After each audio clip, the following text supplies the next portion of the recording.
एक minute sir. जी जी sir, अब start कर सकते हैं सर, रिकॉर्डिंग स्टार्ट हो गई। जी जी आप का कोई लास्ट क्लास में से कोई क्वेश्चन है?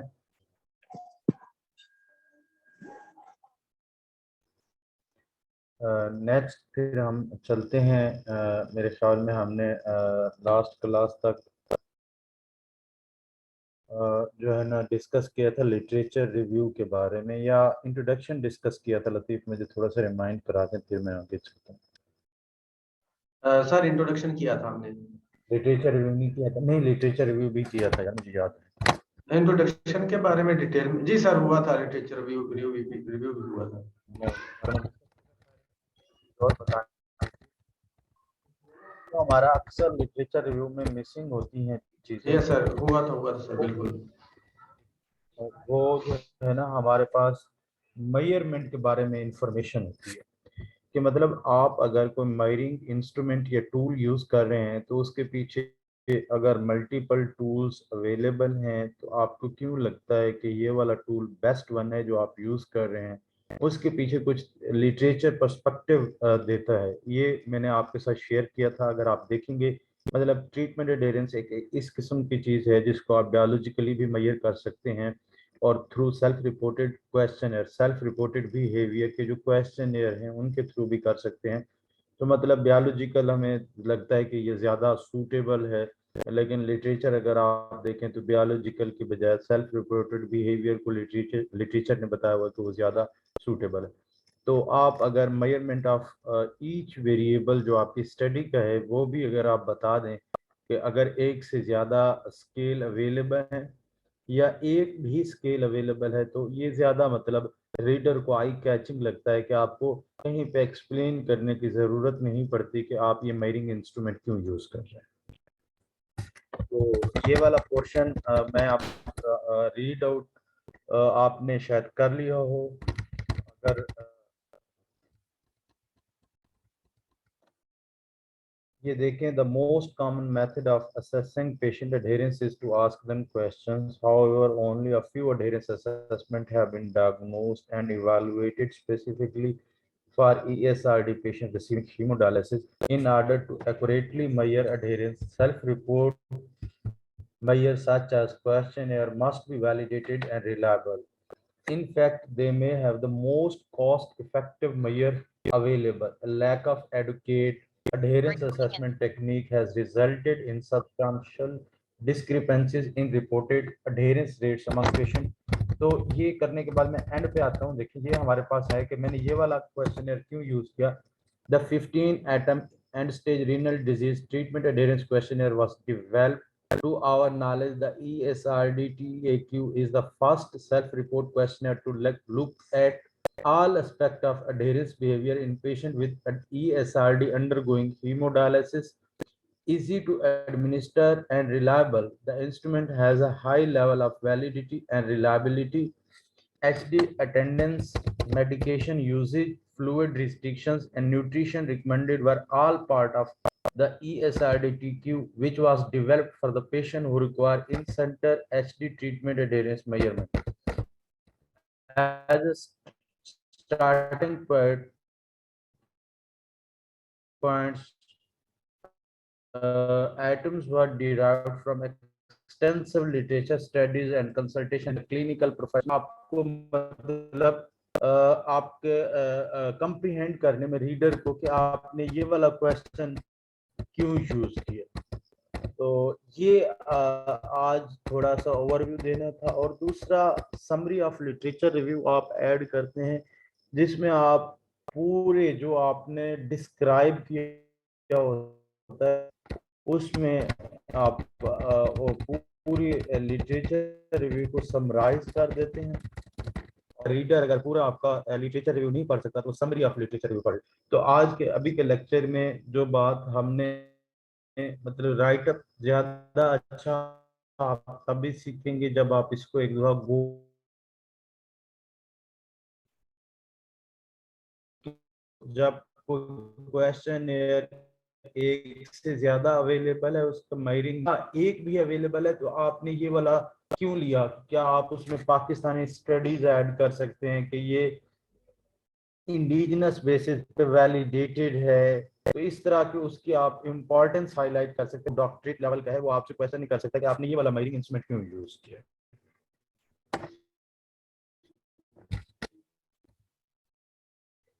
ये चीज लिटरेचर रिव्यू में ऐड हो तो ज्यादा अच्छा है। तो यहाँ तक किसी का क्वेश्चन है, ठीक नहीं तो हम सिग्निफिकेंस ऑफ स्टडी की तरफ चलते हैं, जिसे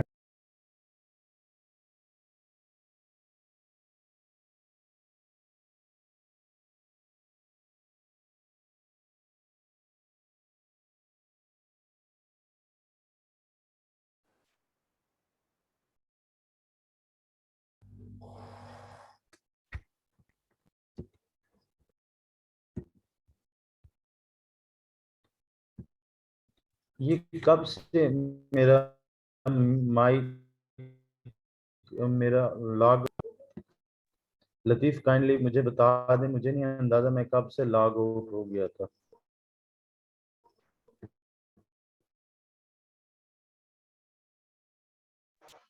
जी सर, थोड़ी देर पहले आप हो गए थे। आपने पूछा था कि कोई क्वेश्चन है, तो यहाँ से आप हो गए थे सर। अच्छा, ठीक है, मतलब मेरी बात कम्युनिकेट हो गई थी। जी जी सर, वो हो गई थी पूरी। ठीक है, मैं सिग्निफिकेंस ऑफ स्टडी डिस्कस कर रहा था। सिग्निफिकेंस ऑफ स्टडी दरअसल हमारे पास साइंटिफिक लॉजिक होती है। सिग्निफिकेंस ऑफ द स्टडी दरअसल हमारे पास साइंटिफिक लॉजिक होती है कि हम ये स्टडी कर क्यों रहे हैं।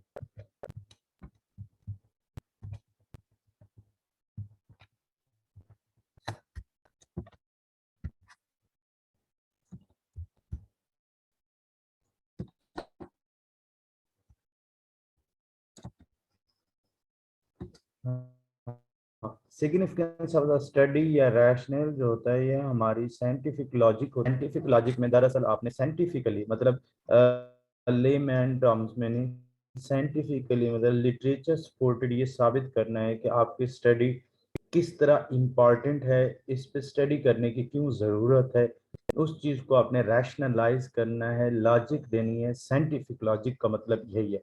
और उसमें आप ब्रीफली पॉसिबल इम्प्लीकेशन भी बताते हैं कि इस स्टडी की पॉसिबल इम्प्लीकेशन क्या होंगी, स्पेसिफिकली जब आप प्रपोजल रखते हो। तो ये साइंटिफिक लॉजिक और पॉसिबल इम्प्लीकेशन, एक तो उसकी सोशल इम्प्लीकेशन होती है, एक रिसर्च इम्प्लीकेशन होती है, और सम टाइम जो सोशल इम्प्लीकेशन होती है वो क्लिनिकल इम्प्लीकेशन भी होती है। फॉर एग्जांपल, अगर आप किसी ऐसी इंटरवेंशन पे या किसी ऐसी चीज़ पे काम कर रहे हैं, आपको लगता है इसकी इंटरवेंशन होनी चाहिए, तो वो क्लिनिकल इम्प्लीकेशन होंगी। और रिसर्च इम्प्लीकेशन ये होंगे कि ये फ्यूचर रिसर्चेस के लिए किस तरह हेल्पफुल है। तो ये सिग्निफिकेंस ऑफ द स्टडी है। ये भी डॉक्यूमेंट मैंने आपके साथ शेयर किया था, होप सो आपने इसे गो थ्रू किया होगा। और ज़्यादा मैंने आपको बताया, बेस्ट ये है कि आप अपने सैंपल, क्योंकि हमारी कोई फॉर्मल क्लास नहीं है जिसमें मैं आपको असाइनमेंट दूं और आप असाइनमेंट करके मुझे दें, तो ये ज़्यादा सूटेबल है कि अगर आप जो पार्टिसिपेंट हैं वो अपना ड्राफ्ट मुझे भेजें, ताकि मैं उस पर अपना फीडबैक दूं और आपके राइटअप इम्प्रूव हो। मुझे 1 मिनट जस्ट दें।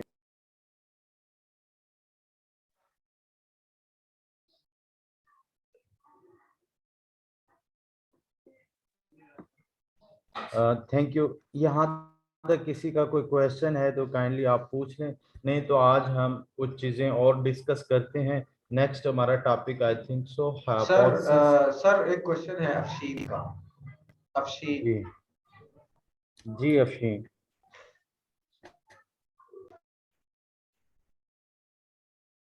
अफशीन अपना माइक ऑन करे जरा।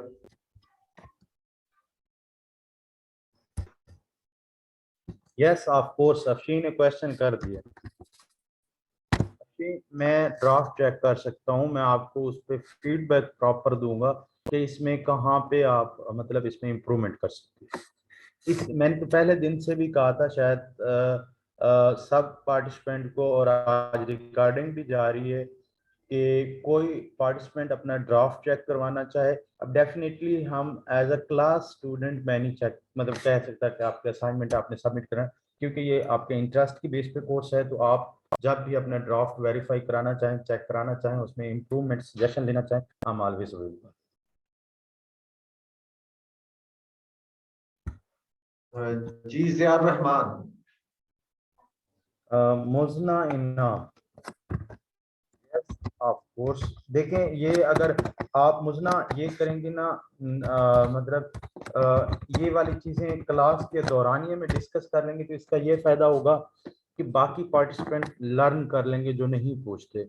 और जो चेक करने वाला है ड्राफ्ट, वो मतलब अगर परमिशन होगी तो मैं आप लोगों का यहाँ पे शेयर करके भी बता दूंगा कि इसमें क्या क्या गलतियां थी। अगर आप कॉन्फिडेंशियलिटी के साथ शेयर करूंगा, किसी का नाम नहीं होगा, तो मतलब ये अगर आपकी परमिशन होगी तो हम कर लेंगे, अदरवाइज नहीं तो हम वो उसका कोई इशू नहीं है हमारे लिए। तो अगर टॉपिक आप इस तरह डिस्कस कर लें तो मेरा ख्याल है ज्यादा सूटेबल है। जी जियाउर रहमान, आप क्वेश्चन करें, आपका हैंड रेज है। अस्सलाम वालेकुम।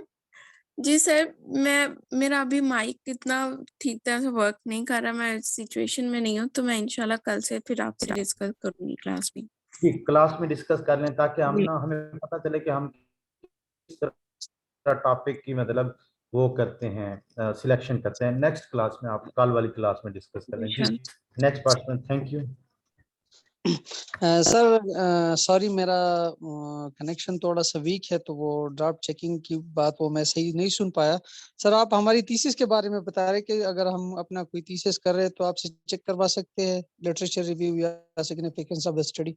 बिल्कुल बिल्कुल बिल्कुल। देखें, ये मेरा मतलब रिकमेंडेशन है और मतलब रिक्वेस्ट है कि आपका राइटअप तब ही इम्प्रूव होगा जब वो, जिस तरह आपने अगर सीएसएस की तैयारी के लिए ऐसे को चेक करवाते हैं जाके ना, ये तब ही इम्प्रूव होगा जब मैं फीडबैक दूंगा। ये प्रैक्टिकली पॉसिबल चीजें हैं। थ्योरेटिकली आप बहुत सी जगहों से कर रहे हैं, तो I am available for you people. जब आप मुझे ड्राफ्ट भेजेंगे, मैं अपनी फर्स्ट प्रेफरेंस पे चेक करने की कोशिश करूंगा कि उसमें मतलब मैं ओवरव्यू करके आपको बताऊंगा कि इस ड्राफ्ट में कौन कौन सी चीजें हैं और कहाँ कहाँ improvement possible. Thank you very much sir. Sir, एक बात और, ये समरी ऑफ लिटरेचर रिव्यू जो है ये जरूरी है सर या ऑप्शनल है लिटरेचर रिव्यू के चैप्टर में? वैसे तो मतलब बहुत अच्छा। देखिए, कोई भी चीज ना जरूरी या ऑप्शनल नहीं होती। हमेशा आप थीसिस को या अपने राइटअप को इस तरह करने की कोशिश करते हैं कि रीडर के लिए समराइज करके बताते हैं कि आपकी नेक्स्ट मर्जी है, बाकी ये वाली चीजें मतलब एक वे में। तो वो पूरे 30 सफ़े पढ़ने की बजाय एक पेज पढ़ के आपको जज कर लेता है। तो इसलिए रिकमेंडेड है, मतलब ऐसे नहीं है कि मतलब रिकमेंडेड का मतलब है कि फेवरेबल है, अच्छा समझा जाता है, अच्छा इसका मतलब इम्पैक्ट है। तो ये होना चाहिए। कोई इसे मिल के मतलब किसी भी इसका 100% इम्पैक्ट नहीं होता। हर चीज अपने लेवल से कंट्रीब्यूट कर रही होती है, कोई 10%, कोई 20%। तो ये पॉजिटिव कंट्रीब्यूट कर रही थी summary of literature. Okay sir, thank you very much sir. आप एक दफा पढ़ेंगे ना, तो जब आप पूरा लिटरेचर रिव्यू कर लेते हैं ना, समरी ऑफ लिटरेचर रिव्यू बहुत आसान है। अच्छा सर। आपने हर, हाँ, आप एक दफा, मैं ओवरव्यू भी करवा देता हूँ, मतलब आपको ये देखें पता चल जाएगा कि आपकी हर बात के साथ previous literature highlighted bio social predictor of treatment adherence, biological predictors were pre-dialytic serum level of potassium and phosphate, interdialytic weight gain and dialysis advocacy, social support, time consumption, forgetfulness, concerns about safety, poor knowledge, understanding, poor communication and lack of control, social pressure, illness perception, depression, anxiety, stress, coping strategies and perceived social support, depression, anxiety, cognitive impairment, knowledge related to dietary restriction, self-efficacy, regime complexity, the perceived burden of medicine and health related quality of life were found as a psychosocial predictor of treatment adherence. तो यहां से पता चल जाता है कि ये सारे प्रेडिक्टर आपने यहाँ पे लिख दिए। इट मींस कि जिन पे आप काम कर रहे हैं उन पे काम नहीं होगा। ये समरी ऑफ लिटरेचर। तो आपने इस तरह समरी लिखनी है, मतलब जितने भी प्रेडिक्टर चीजें आपने फाइंड आउट किए वो आप उसमें लिख दीजिए।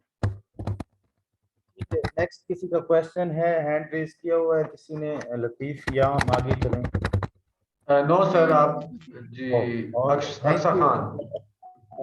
जिन पार्टिसिपेंट ने क्वेश्चन किया। आई एम रियली ग्रेटफुल, बहुत अच्छा लगा मुझे। नेक्स्ट मैंने आज सर हम सर अक्सा खान और महक आपसे क्वेश्चन करना चाह रहे हैं। अक्सा खान। जी जी जी, अक्सा खान। सर काइंडली ये बता दें कि साइनॉप्सिस में किस टाइप के क्वेश्चन पूछे जाते हैं, कि हमें किस तरह से तैयारी होनी चाहिए। हाँ, इस तरह के क्वेश्चन पूछे जाते हैं कि जहाँ जिस मैं मतलब इंस्टीट्यूट का या यूनिवर्सिटी का नाम नहीं लेता, मुझे अंदाजा हो गया है। मैं फिर बता देता हूँ क्योंकि मैं भी उसका हिस्सा रहा हूँ बोर्ड का। तो उसमें क्वेश्चन इस तरह के पूछे जाते हैं, ये टॉपिक क्यों लिया, इसमें आईवी कौन सा है, डीवी कौन सा है, मीडिएटर कौन सा है, इसे मीडिएटर क्यों लिया है, इस पॉपुलेशन पे क्यों कर रही हैं, इसका क्या बेनिफिट होगा। अच्छा, डेफिनेशंस पूछ लेंगे वेरिएबल्स की। अच्छा, कौन से क्वेश्चन आप यूज करेंगे, वो क्वेश्चन आपके पास हैं? अच्छा, तो आपने बस यही मैक्सिमम क्वेश्चन है। देखें, बाकी क्या पूछ सकते हैं, यही पूछ सकते हैं, इसके अलावा क्या पूछ सकते हैं? एक तो मतलब आपको रैशनल अच्छे तरीके से आता हो, जो पूछें कि आप स्टडी क्यों कर रहे हो तो आप रैशनल बताओ। वो पूछें कि स्टडी का बेनिफिट क्या होगा तो आप रैशनल का लास्ट पार्ट बताओ। वो पूछें, अच्छा इन सब के आंसर्स भी मैं ही बताऊं। अब देखिए, आपका टॉपिक जो है ना, उसमें मतलब आप मुख्तलिफ रैशनलाइजेशन कर सकते हैं। अगर मुझे आप लोगों के टॉपिक पता होते तो मैं आपको आंसर ज्यादा इफेक्टिव बता देता। आपने एक तो क्वेश्चन एयर साथ लेके जाने हैं, आपने जो आपने मेजरिंग इंस्ट्रूमेंट यूज करने हैं अपने डिफेंस में या जो भी चीज है। और दूसरा, उनका ज्यादातर क्वेश्चन यही होगा, एक तो आपने स्केल देखने, एज अप्रोप्रिएट है। फॉर एग्जांपल आप अडल्ट ले रहे हैं तो स्केल भी इस तरह तो नहीं है कि वो एज स्पेसिफिक हो, वो अडोलिसेंट के लिए हो। तो स्केल एज अप्रोप्रिएट है कि नहीं, पहली बात। दूसरी बात ये है कि दूसरी बात ये होगी, तीसरी बात ये है कि आपकी स्टडी की कोई ना कोई वजह होगी, लॉजिक होगी, कोई बेनिफिट होंगे, तो वो आपने रैशनल में भी लिखना है और उनको भी बताना है। अब वो आपको ज्यादा अच्छे अंदाज में आता है। और टॉपिक में आईवी डीवी पूछ सकते हैं, मीडिएटर क्यों है, ये मॉडरेटर क्यों है। मैंने देखा है आपने बहुत अच्छी डिस्कशन ग्रुप में की हुई थी, वहां से आपको अंदाजा हो गया होगा। अगर कोई पॉपुलेशन आपकी इस तरह की है जो इजी टू रिक्रूट नहीं है, तो आपसे पूछ सकते हैं कि यहाँ से आप इतना डेटा कैसे लेंगी। उसके लिए भी आपको मेंटली प्रिपेयर होना चाहिए। ठीक है, यहाँ तक हो गए सब question? Sir thank you. Welcome. और जी नेक्स्ट हम चलें। जी सर। अच्छा यार, माइक जिनकी पॉसिबिलिटी है वो काइंडली ऑन करें। आज हम इंटरेक्टिव सेशन करते हैं रिगार्डिंग आपका बड़ा आसान सा आज हमारा टॉपिक है। आप में से हाइपोथेसिस तो सबको ड्रा करने आते होंगे, hope so.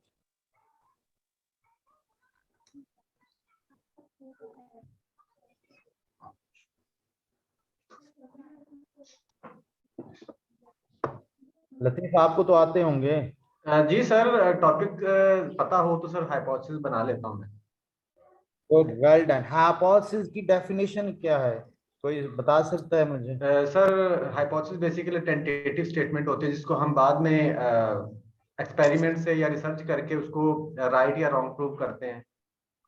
Good, well done. और कोई ऐसा पार्टिसिपेंट, क्योंकि मैं लतीफ से पूछूंगा तो हो सकता है पार्टिसिपेंट ये सोचे कि हमने दोनों ने डिसाइड किया हुआ था। तो कोई ऐसा पार्टिसिपेंट जो अपनी स्टडी का है हाइपोथेसिस या किसी भी मतलब टॉपिक पे किसी दो वेरिएबल पे रिलेशनशिप का हाइपोथेसिस बना के मुझे बता सकता है? जी अक्सा अभी खान तो आप एंड पे बता सकते लतीफ हैं। भी बैठा है। सर मेरा जो टॉपिक है वो है पॉलीविक्टिमाइजेशन है। इसमें आईवी और जो डीवी है वो मेरे पास है साइकोलॉजिकल वेलबींग, और जो मॉडरेटर जो रोल प्ले कर रहा है वो है डिफेंस मैकेनिज्म। तो इसमें जो फर्स्ट जो हाइपोथेसिस बनेगा तो उसमें रिलेशनशिप होगा आईवी और डीवी का। उसके बाद नहीं, आप there will be relationship stated between hypothesis बता सकती हैं, मतलब स्टेटेड जी sir hypothesis. There will be relationship sir, there will be relationship sorry, between आवाज polyrictimization and net. psychological well-being, and there will be a relationship between uh, polyrictimization and defense mechanism, and there will be a relationship between uh, psychological well-being and defense mechanism. आपका नाम अफशीन है? No sir, Aksa Khan. Aqsa Khan. Aqsa Khan, आपका recently कोई defence है synopsis का? जी sir. Good. आप देखिए, मैं ये इसलिए बता रहा हूँ कि ये मैंने इसलिए पूछे हैं, नल हाइपोथेसिस एजुकेशन में बनवाते हैं, साइकोलॉजी में हम नहीं बनवाते। और दूसरा, नल हाइपोथेसिस हमारे अब मोस्टली रिसर्चेज में नहीं बनते, आप आर्टिकल देखें। और नल हाइपोथेसिस हमारे स्टैटिस्टिकल अजम्पशन में ज्यादा यूज होते हैं, जैसे लिवांस टेस्ट के अजम्पशंस हैं, जैसे नॉर्मल। अब आप ही के टॉपिक को लेके मैं चलता हूँ, मैं स्क्रीन चेंज कर लूं और मैं न्यू फाइल खोल लूं।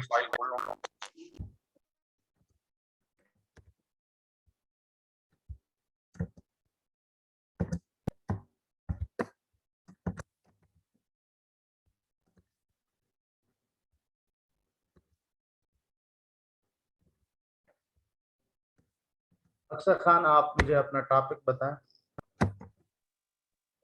Sir, impact of polyvictimization नहीं, मुझे and बस वेरी बताएं। मैं पॉली विक्टिमाइजेशन के लिए पीवी की एब्रिविएशन यूज कर रहा हूं ताकि आपका टाइम ज्यादा ना यूज हो। नेक्स्ट, ठीक है, psychological well-being psychological wellbeing. Next, और defense mechanism. पता है क्या है, अब मॉडरेटर दरअसल आपका दूसरा आईवी होता है। अगर आप ये हाइपोथेसिस बनाएंगे कि पॉली विक्टिमाइजेशन का आपके डिफेंस मैकेनिज्म के साथ क्या रिलेशनशिप है, या आप इसके रिलेशनशिप को फाइंड आउट करने जा रही हैं, तो आप रिग्रेशन की अजम्पशन मल्टीकोलिनैरिटी को वो कर रही हैं, वायलेट कर रही हैं। थ्योरेटिकली मैं आपको बता रहा हूँ। देखिए, बहुत सी ऐसी गलतियां होती हैं जो हम करते हैं। एक बात, एक्चुअली हमारे पास, पहले मैं थोड़ा सा बैकग्राउंड बताता हूँ। यहाँ से मैं सिर्फ ये बताना चाहता था कि हाइपोथेसिस आप अच्छे तरीके से सीखने की कोशिश करें कि बहुत इंपॉर्टेंट हैं और हम ये गलत ड्रॉ करते हैं। Hypothesis Okay. दरअसल हमारे पास दो टाइप्स हैं मेजर हाइपोथेसिस की, जिस तरह मैं अपने लेक्चर में बता रहा था। एक हमारे पास नल हाइपोथेसिस होते हैं और एक हमारे पास अल्टरनेटिव हाइपोथेसिस होते हैं। नल हाइपोथेसिस दरअसल हमारे पास जिनमें हम डिफरेंसेस को, या जो है ना उनको डिफरेंसेस को हम ये कहें कि कंपैरेटिव में डिफरेंसेस नहीं है, तो वो हमारे नल हाइपोथेसिस कहलाते हैं। हम ज्यादातर जो हमारा फोकस होता है वो अपने अल्टरनेटिव या रिसर्च हाइपोथेसिस पे होता है। तो यहाँ पे रिसर्च हाइपोथेसिस के अंदर फर्दर हाइपोथेसिस की टाइप्स हैं। कोरिलेशनल हाइपोथेसिस होते हैं, रिग्रेशन बेस्ड हाइपोथेसिस होते हैं, मल्टीपल हाइपोथेसिस हैं। लेकिन रिसर्च हाइपोथेसिस को अगर क्लासिफाई किया जाए तो आपके एक डायरेक्शनल हाइपोथेसिस होते हैं, एक नॉन डायरेक्शनल हाइपोथेसिस होते हैं। ठीक है, रिसर्च या अल्टरनेटिव हाइपोथेसिस में दो तरह की मेजर कैटेगरीज आती हैं, डायरेक्शनल और नॉन डायरेक्शनल। जब आपके पास इतना लिटरेचर अवेलेबल हो कि आप अपने वेरिएबल की नेचर को अंडरस्टैंड कर सको, तो आप डायरेक्शन ऑफ रिलेशनशिप या डायरेक्शन ऑफ कंपैरेटिव डिफरेंसेस कर सकते हैं, तो तब आपको डायरेक्शनल हाइपोथेसिस बनाने चाहिए। और मोस्टली रिकमेंडेड यही है कि आपके रिसर्च का हाइपोथेसिस डायरेक्शनल होने चाहिए खास तौर पे कोरिलेशन और डिफरेंसेस के। नेक्स्ट जो है आपका, अगर इतना लिटरेचर अवेलेबल नहीं है तो आप नॉन डायरेक्शनल बना सकते हैं। और मोस्टली ये बात जरा गौर से सुनिएगा तमाम पार्टिसिपेंट, जब हम राइट अप कर रहे थे तो एक हायरार्की मेंटेन होनी चाहिए। हायरार्की मेंटेन इस तरह होती है कि आपकी जो स्टडी में पहला हाइपोथेसिस, अगर आप कोरिलेशनल रिसर्च कर रहे हैं तो पहला हाइपोथेसिस कोरिलेशन का होना चाहिए, फिर रिग्रेशन का, फिर मीडिएशन मॉडरेशन का, फिर डिफरेंसेस का। अब डिफरेंसेस डेमोग्राफिक फैक्टर्स पे आते हैं, तो डेमोग्राफिक फैक्टर्स हमारा स्टडी का कभी भी मेन पर्पस नहीं होते, ये हमारा सेकेंडरी पर्पस होते हैं। तो इसलिए हमें सेकेंडरी पर्पस को सेकेंडरी हिसाब से एक अलाइनमेंट में रखना चाहिए। तो ये ना हो कि आपका पहला हाइपोथेसिस ही सेकेंडरी हो, प्राइमरी ना हो। तो ये एक हायरार्की है, इसका मतलब कोई हार्ड एंड फास्ट रूल नहीं है। ये आपको राइट अप में मतलब पता चलता है कि आपका प्राइमरी ऑब्जेक्टिव स्टडी का क्या था। ये एक चीज है। दूसरी ये है कि आपका हाइपोथेसिस जो है आपके ऑब्जेक्टिव्स की बेस पे होते हैं, ऑब्जेक्टिव्स की बेस पे, और आप ऑब्जेक्टिव्स अपने डिसाइड करते हैं लिटरेचर की बेस पे। ऑब्जेक्टिव डिसाइड होते हैं लिटरेचर की बेस पे।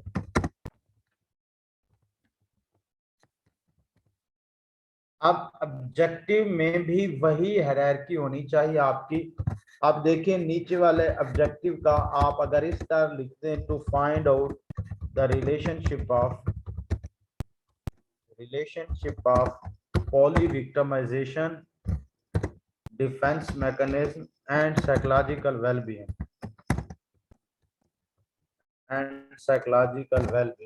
तो मुझे आप बताएं कि आप यहाँ पे मुझे बता सकते हैं इस ऑब्जेक्टिव के हिसाब से कि आप क्या रिलेशनशिप किसका किसके साथ देख रहे हैं।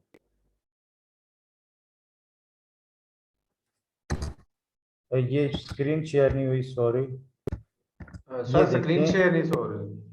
हाँ, मुझे अंदाजा हो गया था। अब ये देखें कि आप यहाँ से मुझे बता सकते हैं कि ये आप किसका रिलेशनशिप किसके साथ देख रहे हैं।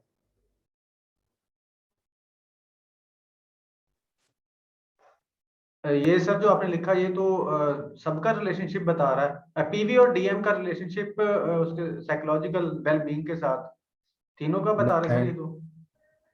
ये तो हाँ, ये खिचड़ी नुमा पकी हुई है जी सर। अब मुझे बताएं कि अगर मैं इसको इस तरह लिखूं,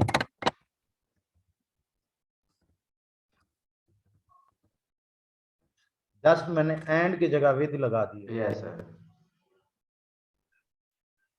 अब पीवी और डीएम का रिलेशनशिप साइकोलॉजिकल वेलबींग के साथ। हाँ, अब यहाँ तक गुड हो गया, मतलब आपका रिलेशनशिप में आपकी ऑब्जेक्टिव में ये चीज क्लियर हो जाए कि आप क्या करने जा रहे हैं। ठीक हो ये ना हो कि आपका ऑब्जेक्टिव पढ़ के आपका रीडर एग्जामिनर मजीद कंफ्यूज हो जाए। Okay sir. अब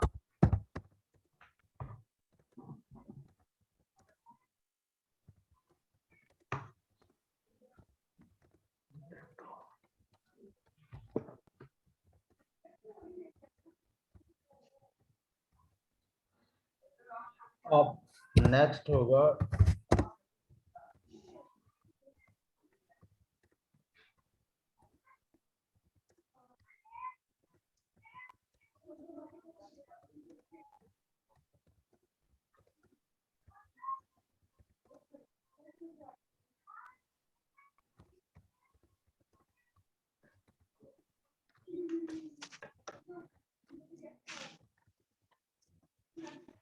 ये ब्रैकेट में मैं आप लोगों की आसानी के लिए दे रहा हूं ताकि आप लोगों को अंदाजा हो जाए कि कौन सा वेरिएबल मैंने कहां पे स्टेट किया।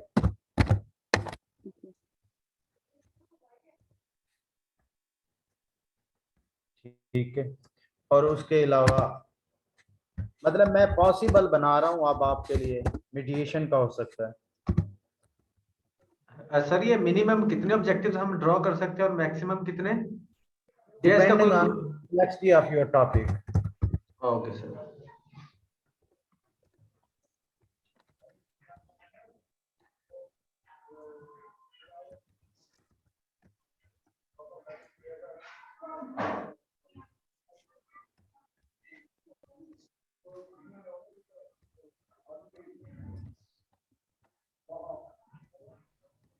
ये एक मीडिएटिंग का है और ये मीडिएटिंग का फार्मूलेट करने के दो तरीके हैं, दोनों मैं आप लोगों के साथ शेयर करता हूं। ये देखें, इसका और इसका मीडिएटर और मॉडरेटर का कोई डिफरेंस नहीं लग रहा, तो इसलिए कहते हैं आप रिकमेंडेड ये है कि आप मीडिएटिंग लिखने की बजाय to find out the indirect effect, Multan वाली साइड पे ज्यादा प्रेफर करते हैं इम्पैक्ट, ये मैं आपको बताऊंगा फिर क्यों करते हैं। To find out the indirect effect of PV, it means IV, on psychological well-being, it means on your TV. EM, it means from your mediator.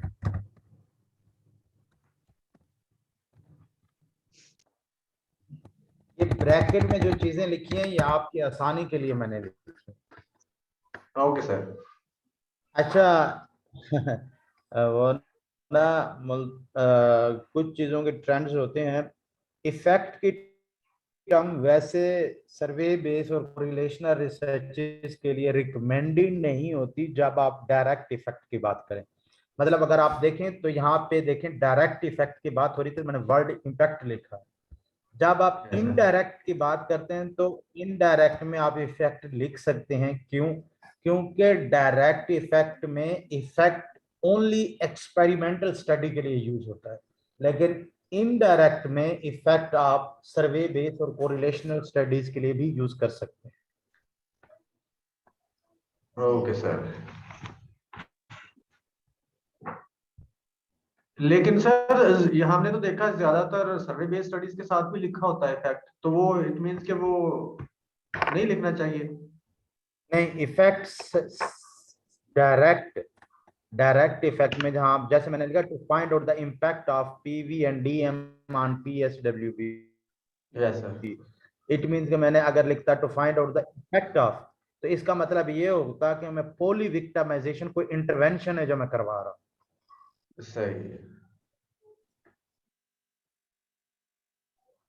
जिसको मैं मैनिपुलेट करूंगा, चेंज करूंगा। Yes sir.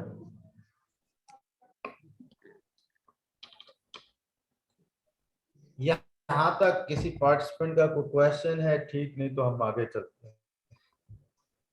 सर जब हम जी अक्सा खान करें आप क्वेश्चन। आप पूछने वाले सर अब हमारे पास आपने लिखे 3 वेरिएबल्स हैं। अब अगर हमने इन तीनों का आपस में रिलेशनशिप देखना होगा तो फिर हम ऐसे नहीं लिखेंगे जैसे आपने सबसे पहले लिखा था, relationship between PV DM and. हमने तो थ्योरेटिकली ग्राउंड्स पे लिया होता है ना, तो हमने ऑलरेडी डिसाइड किया होता है उनको आईवी और डीवी के तौर पे। जी हाँ सर। जब हमने उन्हें research base IV DV decide किया तो स्टैटिस्टिकली भी हम वैसे करेंगे।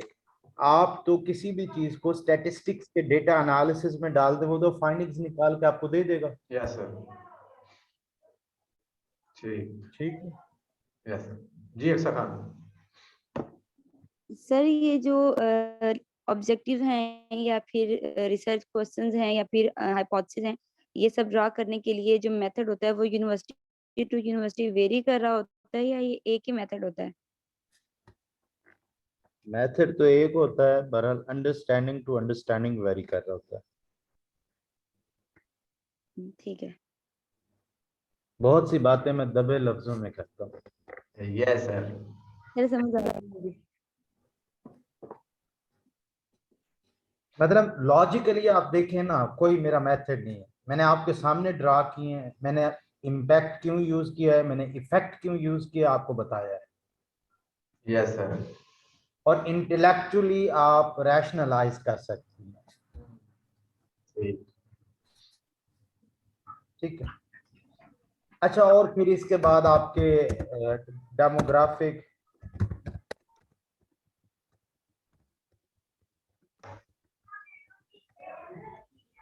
सर ये जो डेमोग्राफिक्स हैं ये हर स्टडी के अंदर कंपलसरी होते हैं या लाजमी नहीं है कि हर स्टडी में ये कंपलसरी हो इनका इफेक्ट। नहीं, ये आपकी मर्जी है, मतलब आपको लगता है कि रीजनेबल हैं और आपको लगता है कि इनका इफेक्ट हो सकता है तो आपको करना चाहिए।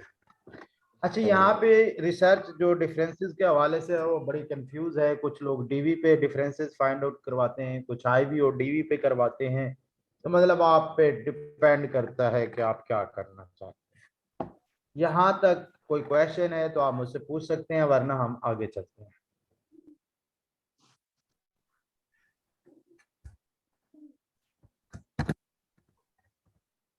अब हम करते हैं हाइपोथेसिस। अगर एक से ज्यादा हाइपोथेसिस होंगे तो ईएस आएगा, अगर एक हाइपोथेसिस होगा तो आपका आईएस आएगा एंड पे। Okay sir.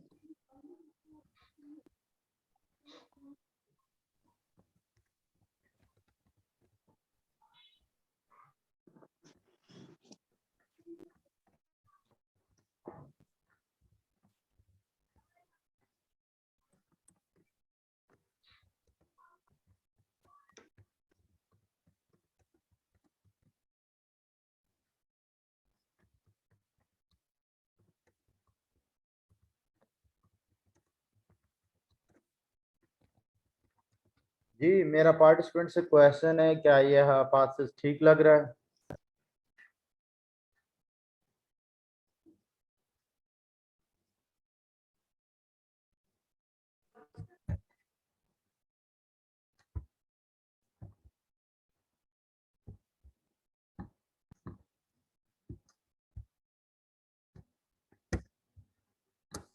ये ग्रीन शेडेड एरिया है, ये आपको ठीक लग रहा है हाइपोथेसिस, या मैं इसकी थोड़ी सी नो वो सर। तो क्या इशू है इसमें?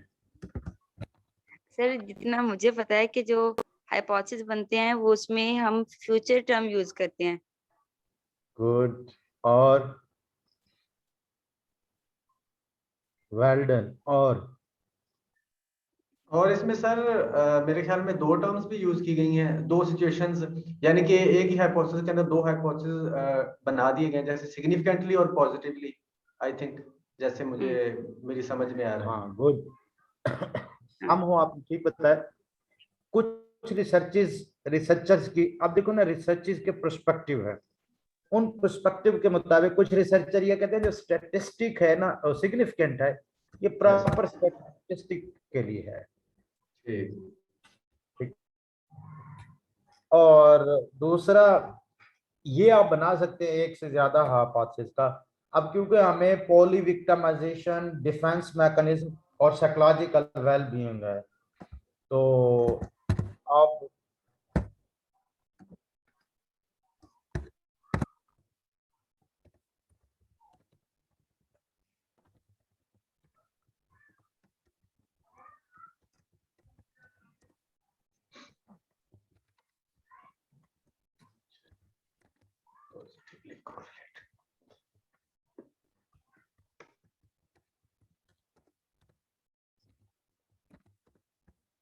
आपके जितने भी हाँ, यहाँ तक किसी का कोई क्वेश्चन है तो मुझसे पूछे, इसमें क्या गलती है? एक है पॉली विक्टिमाइजेशन, एक है डिफेंस मैकेनिज्म, एक है साइकोलॉजिकल वेल बीइंग, तो इसमें कोई गलती है? सर बेहतर नहीं है कि हम ये दोनों का अलग अलग ये साइकोलॉजिकल वेलबींग के साथ वो हाइपोथेसिस बना लें? बेहतर है।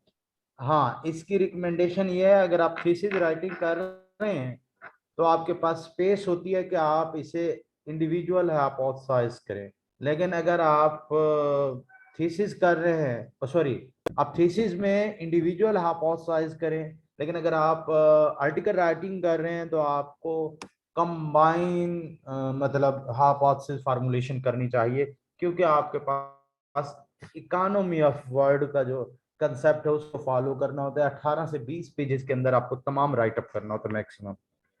और सर एक ये लाइकली टर्म आपने यूज किया है, तो या तो नल हाइपोथेसिस में हम उसको निगेट करते हैं कि नहीं ये रिलेशनशिप, अगर है तो फिर हम उसको अल्टरनेटिव हाइपोथेसिस को वो कर देते हैं, एक्सेप्ट कर नहीं, देते हैं। लाइकली ठीक है, मतलब वो ठीक है लाइकली, वो असल में हाँ यहाँ पे एक और चीज है और सारे कर दे लाइकली इसको जी सर, यहाँ पे ये प्रोबेबिलिटी स्टेटमेंट बन जाती है ना, likely to have positive relationship, या तो हम कहते हैं किसके दरमियान रिलेशनशिप है या नहीं है, अगर है तो एक्सेप्ट करते हैं, नहीं ऐसे नहीं है, यही तो मसला है, यही तो मसला है।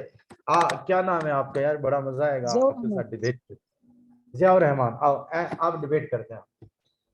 देखें हाइपोथेसिस की नहीं, वाकई हाइपोथेसिस की डेफिनेशन क्या है, टेंटेटिव स्टेटमेंट, मतलब वो स्टेटमेंट ना हो, वो टेंटेटिव स्टेटमेंट हो। जो बड़े रिसर्चर हैं वो जियाउर रहमान साहब पता है क्या कहते हैं, वो जी कहते सर, हैं आप विल की टर्म भी नहीं यूज कर सकते। क्यों? क्योंकि विल का मतलब है कि आप सोच रहे हैं कि ये होगा, रिलेशनशिप एग्जिस्ट करेगा। करेगा। वो कहते हैं कि आप बायस्ड हो रहे होते हैं अगर विल की टर्म यूज करते हैं। अच्छा सर, ठीक है, लाइकली या प्रोबेबली इस तरह की टर्म मतलब आप यूज कर सकते हैं जिसमें टेंटेटिवनेस ज्यादा हो। अच्छा सर, विल भी आप नहीं यूज करते, इज भी मतलब आप ऐसा भी नहीं लिख सकते जैसे मैंने पहला पास से लिखा था, वो वो सेंटेंस वो स्टेटमेंट थी, वो टेंटेटिव स्टेटमेंट नहीं थी, जो पहला पहला पास से मैंने लिखा था। अच्छा sir, thank you Aqsa for your feedback. Okay ठीक है, आप समझ आ गए शाह रहमान? जी सर, जी sir, thank you very much. Thank you यार, आप मुझे बड़ा एक्टिव करके रखते हैं। नेक्स्ट हम चलते हैं। अब इसमें एक और गलती क्या है, देखिए पॉली विक्टिमाइजेशन का साइकोलॉजिकल वेलबींग के साथ पॉजिटिव रिलेशनशिप नहीं हो सकता। एक बंदा जो विक्टिमाइज हो रहा है उसकी वेलबींग कैसे अच्छी हो? Yes sir. Yes sir.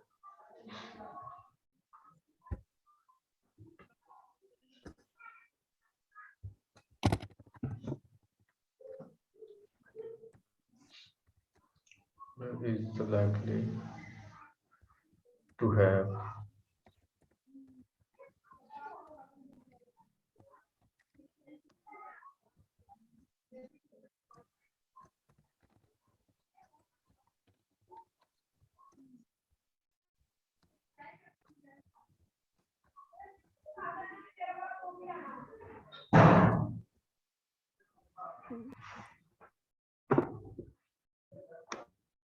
अब ठीक है,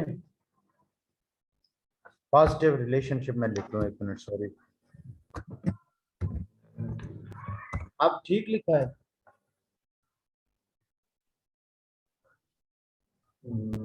yes sir, DM is likely to have positive relationship with polywictimization। गलत लिखा है, गलती ढूंढने चले। गलत लिखा है सर ये नेगेटिव और पॉजिटिव जरूर लिखना होता है, जी, मतलब डायरेक्शन ऑफ रिलेशनशिप रिकमेंडेड है कि आप स्पेसिफाई करें। DV is likely to have negative relationship। ऐसा ये दोनों गलत है या एक गलत है? एक गलत है। ऊपर वाला तो फिर सही हो गया sir. DM is likely to have positive relationship with बताऊं गलती अब? yes sir। डिफेंस मैकेनिज्म सारे पॉजिटिव टाइप के हैं क्या? हाँ ये सर। अब उसके अंदर भी गड़बड़ हो जाएगी सर, डिफेंस मैकेनिज्म्स के अंदर भी उसको भी देखना पड़ेगा। एग्जैक्टली ये बड़ी गलती है। हम मतलब पर्सनालिटी ट्रेट पे काम कर रहे हो तो हम कह देते personality trait is likely to have positive relationship with psychological wellbeing, ऐसे गलत है। मैं मिसाल देता हूँ, फॉर एग्जांपल आप लिखते हैं डीएम, मतलब मुझे अब मेरी जनरल साइकोलॉजी इतना अच्छी नहीं है, ये उसके 3 डिफेंस मैकेनिज्म हैं जो पॉजिटिव है। Yes sir.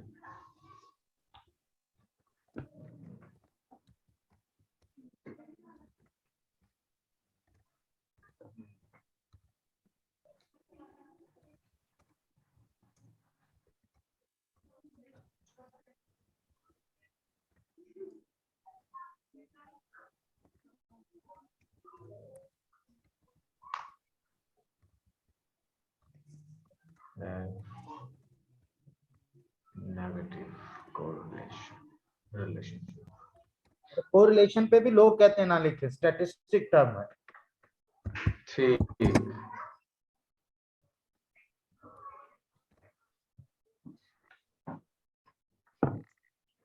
अब आपकी मर्जी है कि आप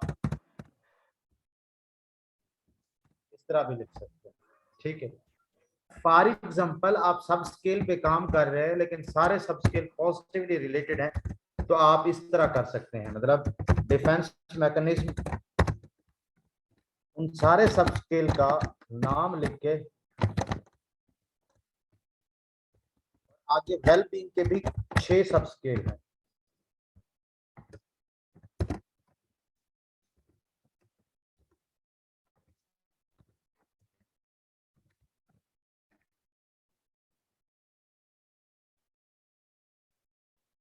सर इस तरह तो फिर ये काम लंबा चौड़ा नहीं हो जाएगा? हम डिफेंस मैकेनिज्म भी एक एक चेक कर रहे होंगे और ये वेल बीइंग के स्केल भी एक एक करके चेक कर रहे होंगे हर एक डिफेंस मैकेनिज्म के साथ, तो हमें इन्वेस्टिगेशन होती है, रिसर्च इन्वेस्टिगेशन, साइंटिफिक इन्वेस्टिगेशन। सही। जी जी।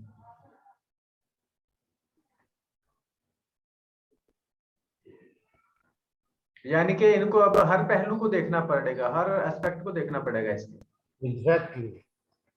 अब मुझे बताएं, अगर आप पर्सनालिटी ट्रेट पे पूरे पे है पास ड्रा करें तो कितना बुरी बात है। Yes sir.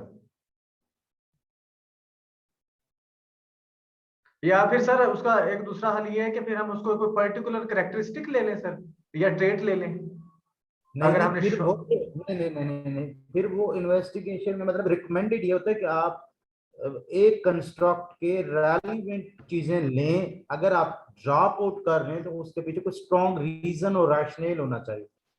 जैसे फॉर एग्जांपल परसीव्ड बैरियर एक कंसेप्ट है एक्सरसाइज का, उसमें ना जी एक है फेयर ऑफ इंजरी सब जी।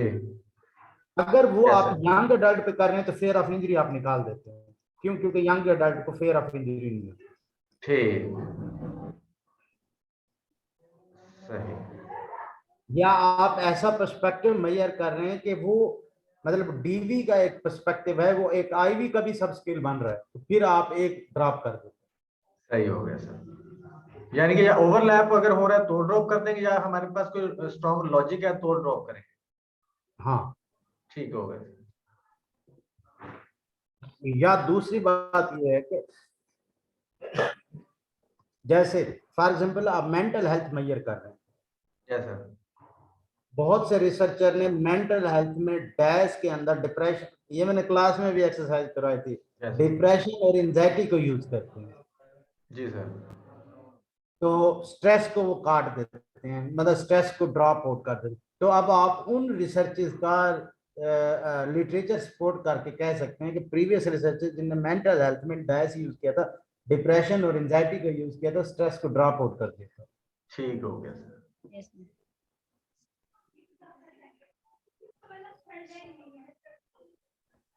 अगर आप आर्टिकल राइटिंग कर रहे हैं तो ये जिसको मैं रेड कर रहा हूँ इस तरह का आपके लिए हाईली रिकमेंडेड होता है कि आप ये करें। अगर आप थीसिस राइटिंग कर रहे हैं तो जैसे हमने पहले लिखा था आप वैसे लिखें। तो अब कोरिलेशन क्या है, हाइपोथेसिस में कोई कंफ्यूजन तो नहीं है ना? No sir. No, sir.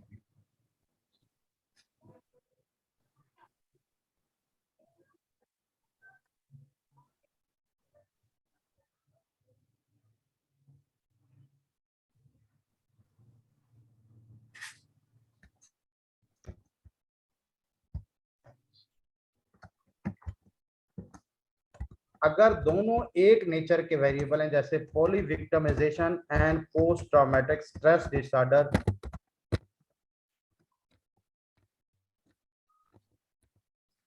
तो आप इस तरह स्टेट कर सकते हैं सिंपल।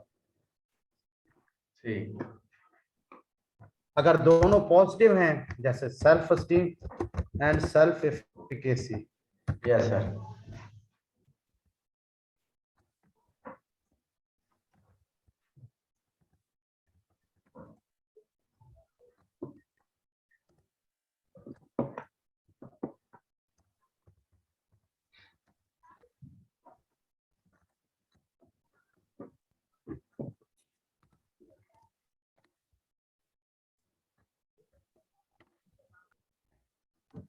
ठीक। Yes, अब sir. हमने देखा अगर फॉर एग्जांपल आपका एक, वो जैसे मैंने नीचे स्टेट किया है कि आपका मेन वेरिएबल एक पॉजिटिव है एक नेगेटिव है, जैसे पीवी की जगह ना आप समझे सेल्फ एस्टीम है, ठीक है ना।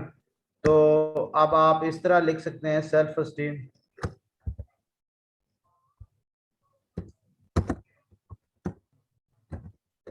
पॉली विक्टिमाइजेशन इज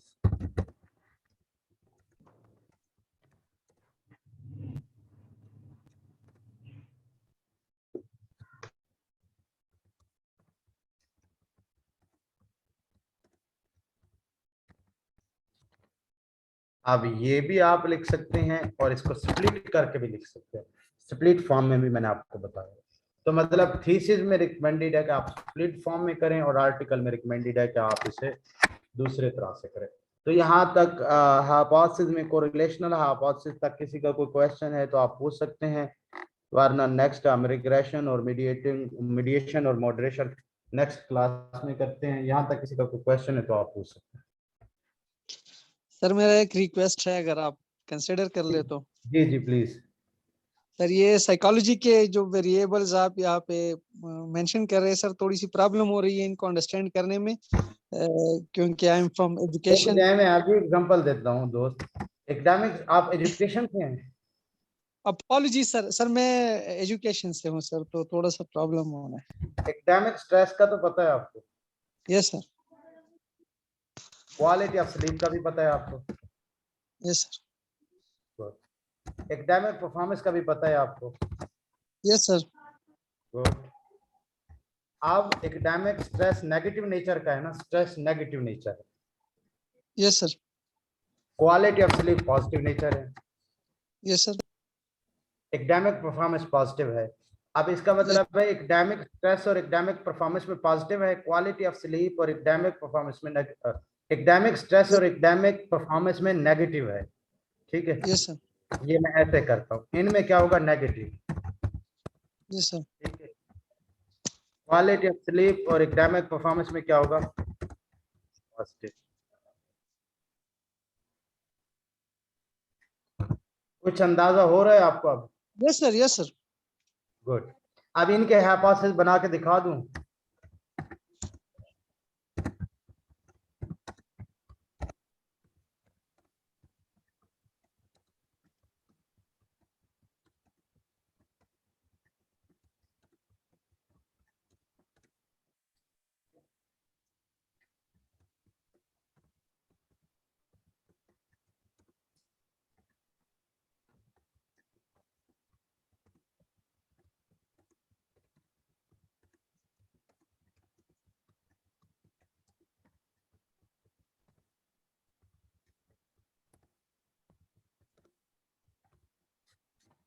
एक आप मतलब अगर आर्टिकल राइटिंग कर रहे हैं तो ये रिकमेंडेड है कि आप इस तरह करें, अगर आप थीसिस राइटिंग कर रहे हैं तो आप स्प्लिट कर दें।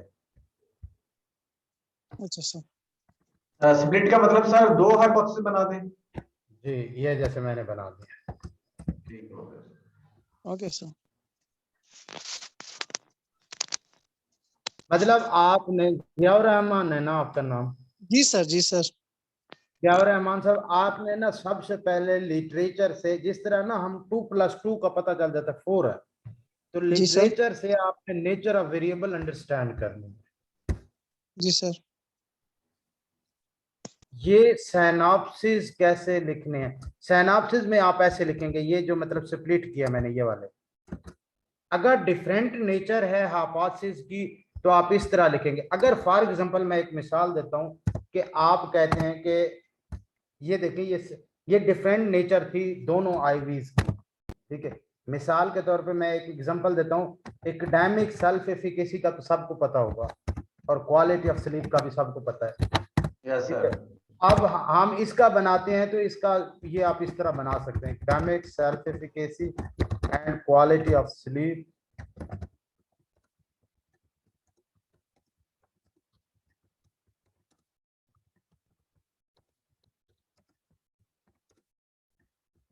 Academic performance.